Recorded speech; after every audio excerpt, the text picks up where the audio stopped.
Hello YouTube, and welcome to this Star Wars edition episode of Galaxy Reviews.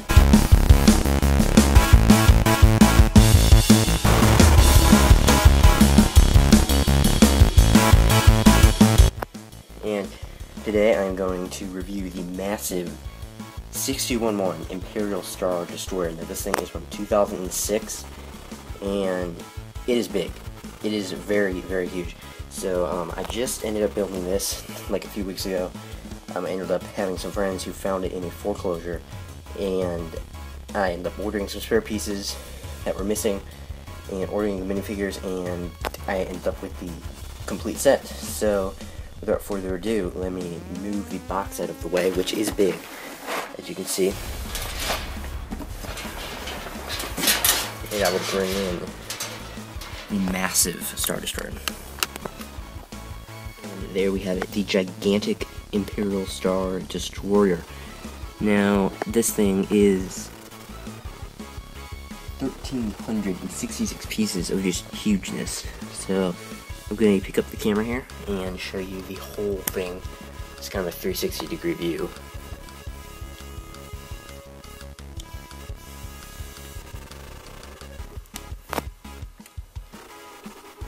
And you can see the back there. It is big. You got triple engines there. And then the other side, it's just huge.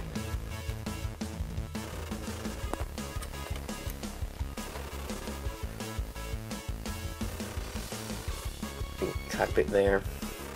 So it does have an interesting way of opening up. It's a little bit tricky to do, but I'm going to show you.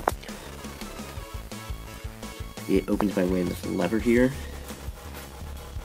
You just lift up with your finger like this, and this thing lifts up like this, and it leaves this thing, which just pops over like this, and then these things also. And we have the open Star Destroyer. So I'm going to go ahead and show you the minifigs. Okay, so the first figure we have here is Grand Moff Tarkin, which is only in this set and the Death Star set, which is $400. So this was probably the easiest way to get him back in 2006. And he's probably the most valuable figure in this set because, you know, Darth Vader we've gotten a few other times. Recently we've only gotten a few. Only twice. So he's a very cool figure to have. So, great figure there. Second figure we have is the Imperial Officer, which does have the wrong colored hat because the gray hat. For some reason, LEGO stopped making it, so I cannot order the spare part.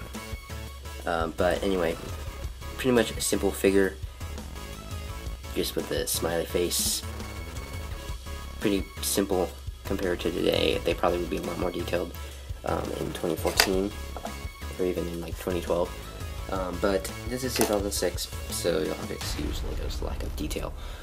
But then we have Darth Vader here, which is actually pretty detailed. Got the cape, and we do have the printing on the head, and you can see the scars there, which is actually a pretty cool detail. But he is a cool figure as well. And then we get two of these Imperial Guards with the black spears and the red cape. These are red-handed ones, which are more valuable than the black-handed ones, which are newer. These are older, red-handed ones, so these are very cool, and they just kind of form the head like this.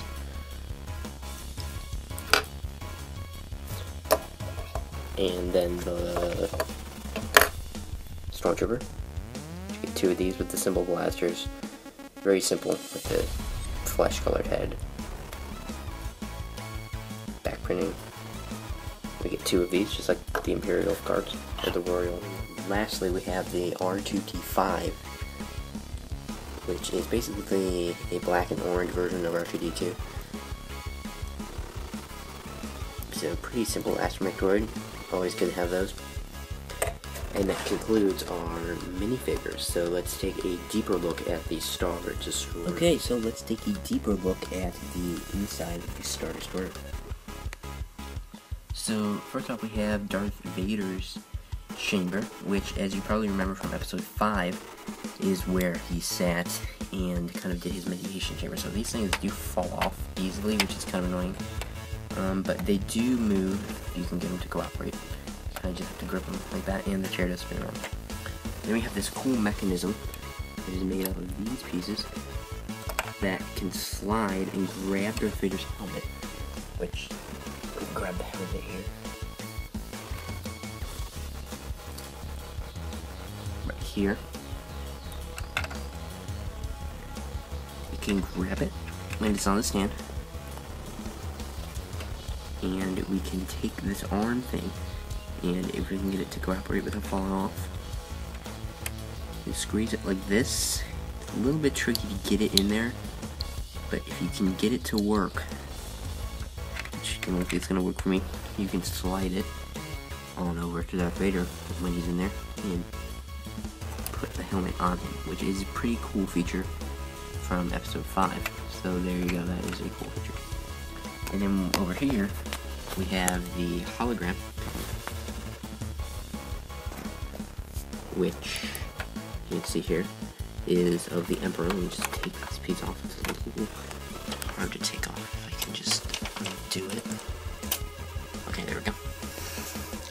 And this is 2 stickers on either side of this. This piece is very cool. It's like a clear brick, but as you can see there, or actually it goes this way.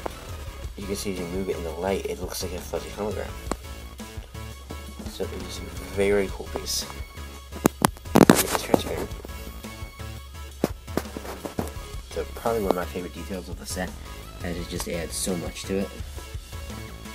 And you just put it on like this. With these pieces like this. And it pops on this white leather piece and hangs there where Darth Vader can then receive instructions from that area. So then we have this area here for just kind of like general, just general cool look there. Don't have it on this side, but we do have it on this side, so that gives it kind of an engine type look, really cool. And then we also have storage for the stormtroopers and guns. Now over here, let me bring the camera over there, we have the escape pod as well as the hatch, so we can take the technique piece right here, pop it in there, and it can fall through the escape hatch. Now it doesn't really fit very well in there, but it will fall if you were to maneuver it, but it's kind of hard to do that if you were holding it midair. You probably wouldn't want to drop this piece in midair anyway, but it can fall through if you want to pretend or just fit it through there. It does fall through pretty well. And let's take a look at the inside of it. Not a whole lot. You could fit quite a few figures in there. So that's a cool escape pod. And it just fits in on this piece like this. And pop it in like that. And now let's take a look at how this piece attaches. So the Technic pieces that hold it down like this, and they're on a hinge like this. It just folds inward like this, and you can see the next one like this, and it forms this hole here. These also on pegs, as you can see there. Yep. And then let's move this piece.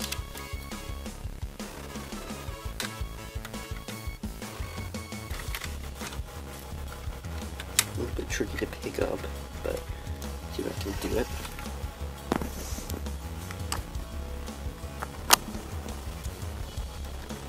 Put it up like this. And you have to hold down the peg like this. Pull up on it, and then you have to line it up with that little peg that you saw here. Line it up with a little hole see, but there is a hole there that you have to stick that in there, and it falls in place like that, and then it locks into place like that. So again, this is what it looks like. It's very cool from the outside. You have another 360-degree view. And then in here, it kind of gives a cool detail on this. Cool layered effect, which is really cool. And then right here, we have another feature right here where we just lift this down and we can fit figures in there. And you can see out like that. So that is cool. And then the outside, we have some laser cannons. These rotate around like this. And they move up and down. Which is cool, definitely a replication from the movie. And then we got, again, the engines on the back, which are really cool. Only thing is they lift the Star Destroyer up, which is kind of nice because then it doesn't touch the ground directly, but it also is annoying because these spin. They're not really attached, so it kind of feels like they're going to fall off, and these pieces tend to fall off. But actually, overall, it is a pretty easy model to pick up. You can just grab it like here, and over here, and then you can kind of pick it up, as you can see. And definitely not a model you would really want to pick up and like play with if you were a younger kid, but it is doable to pick it up. You probably aren't going to want to very often because it does feel pretty fragile. It is durable, but it feels like if you dropped it, it would make a big. There's one last look at the Star Destroyer.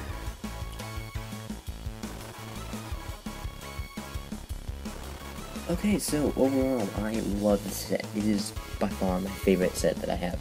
It's huge, but yet it's pretty strong for its size, and it's a massive set for like a builder to build and to own and display.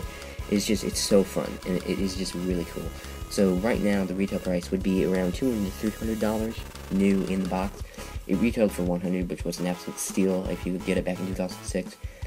But if you did like I did, our friends found it in a foreclosure, and then I was able to order the pieces for like $40. So that was a pretty good bargain considering I got most of this stuff free. So $40 for the set was obviously a steal. But you might be able to get it for $150 or $200 maybe if you were able to find it used.